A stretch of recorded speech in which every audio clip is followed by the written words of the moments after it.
Wayu Jesu Haubu kanong rin Wong em wa ye wen usay Datang hao Jesu waman utre gitre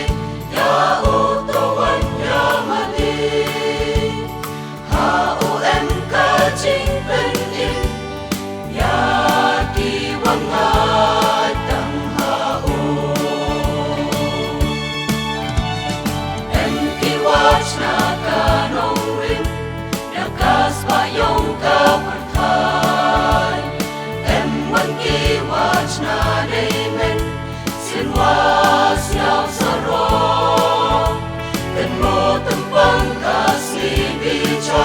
Hey wan kanong rin MP Kabay nong uyo hey ten Kat kam kajing imyong pi Hey ki kon kung royong kabalang Kamon perkat niyay jingin Kajing im kat wadang hey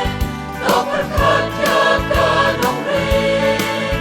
Jesu man kanong rin Hao kanong rin doya pinskan O manu kanong rin waskan Lai man uwa kutang Ya o doya mani Lai man uwa kutang Ya o doya mani Wan hao to pinskan Ya kanong rin yung pi Wan hao to pinskan Ya kanong rin yung pi Hao kanong rin doya pinskan O manu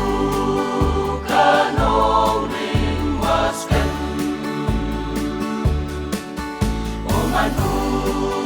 kanong rin waskan